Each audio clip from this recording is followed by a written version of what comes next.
Welcome to the world of conspiracy theories, where the fantastical and the far-fetched collide with the everyday.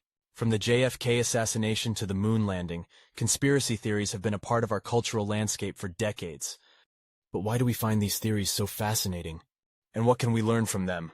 In this video, we're going to dive deep into the world of conspiracy theories, exploring their history, their impact, and their enduring appeal. We'll look at some of the most famous conspiracy theories of all time, and examine the evidence, or lack thereof, behind them. But first, let's talk about why conspiracy theories matter.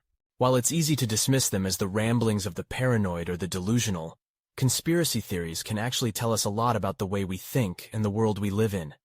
They can reveal our fears, our biases, and our distrust of authority. And they can also shed light on some of the darker corners of our society, from government corruption to corporate malfeasance. So buckle up and get ready for a wild ride through the world of conspiracy theories. We'll be exploring everything from lizard people to chemtrails to the Illuminati. And who knows, maybe we'll even uncover some truths along the way. So don't forget to hit that subscribe button to stay up to date on all of our latest videos. And now, without further ado, let's jump into the murky and mysterious world of conspiracy theories. Now that we've covered some of the most popular conspiracy theories out there, let's dive deeper into a few of them. First up, the moon landing hoax. Some people believe that the moon landing was staged by the US government in a Hollywood studio, but others say that's impossible because of the overwhelming evidence that proves it actually happened. So, who's right? Well, let's look at the facts. There are photographs of the landing site, moon rocks brought back by the astronauts, and even mirrors left on the moon that reflect laser beams from Earth. But then again, some argue that these could all be faked or planted. It's a fascinating debate that continues to this day, and it's up to you to decide where you stand on the issue. Next, let's talk about the JFK assassination. There are a multitude of conspiracy theories surrounding this tragic event, with some claiming that Lee Harvey Oswald acted alone, and others insisting that he was part of a larger conspiracy involving the CIA, or even the Mafia. But with so much conflicting information out there, it's difficult to know what to believe. Was there a second shooter on the grassy knoll? Did the government cover up evidence? The mystery may never be fully solved, but it's certainly worth exploring. And then there's the Illuminati, a secret society that supposedly controls world events from behind the scenes. Some people believe that the Illuminati is responsible for everything from the September 11th attacks to the election of certain world leaders. But is there any truth to these claims, or are they just another wild conspiracy theory? The answer may surprise you. Finally, let's touch on a few other famous conspiracy theories, such as the belief that the Earth is flat, or that the government is hiding evidence of extraterrestrial life. These topics may seem outrageous to some, but they have gained a surprising amount of traction in recent years. So, what do you think? Are these theories just harmless fun, or do they have the potential to cause real harm?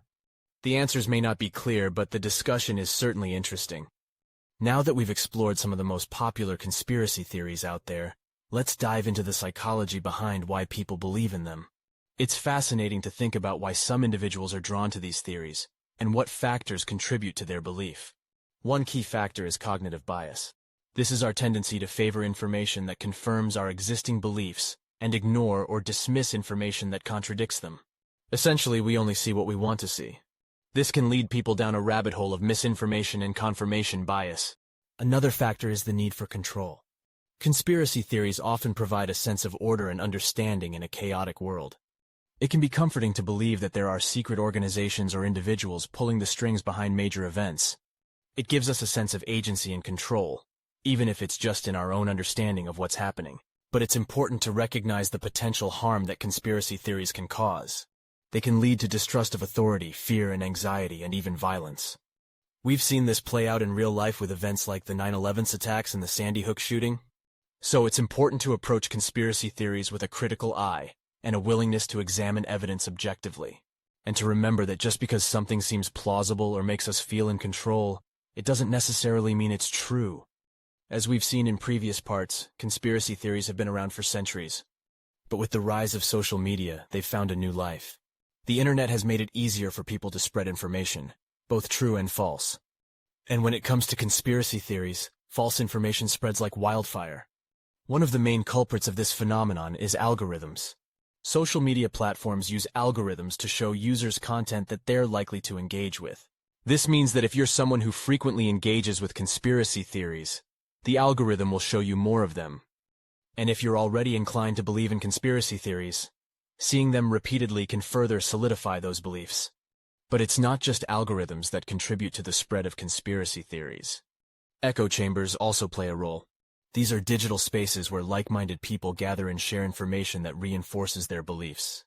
In an echo chamber, conspiracy theories aren't challenged, they're amplified. And the more people who join the echo chamber, the more powerful it becomes. So what's the danger of all this? Well, for starters, false information can have real-world consequences. Take the anti-vaccination movement, for example. False information about vaccines has led to a decrease in vaccination rates, which has contributed to the resurgence of diseases like measles. And in extreme cases, conspiracy theories can lead to violence. Just look at the Pizzagate conspiracy theory, which led a man to storm a Washington, D.C. pizzeria with a gun. The spread of conspiracy theories on social media is a complex issue with no easy solution. But it's important that we're aware of the dangers and work to combat false information. We need to be critical of the sources we get our information from and fact-check before we hit that share button. Because at the end of the day, the truth matters. All right, let's recap what we've learned so far. Conspiracy theories are not just harmless fun. They can lead to real-world consequences, like the recent storming of the Capitol building. It's important to understand why people believe in these theories and how they spread. Social media has played a huge role in amplifying these ideas and making them seem more legitimate than they actually are. But understanding conspiracy theories doesn't mean we have to believe in them. In fact, it's quite the opposite. The more we know about these theories and their flaws, the better equipped we are to combat them and prevent them from spreading. So what can we do? Start by fact-checking information before you share it. Be skeptical of sources that seem biased or unreliable. And don't be afraid to call out conspiracy theories when you see them. If you want to learn more about this topic, there are plenty of resources out there. Check out books like The Conspiracy Theory Handbook by Stefan Lewandowski and John Cook, or watch documentaries like Behind the Curve on Netflix. Thanks for joining me on this journey to understand conspiracy theories. Remember, knowledge is power, so keep learning and stay vigilant.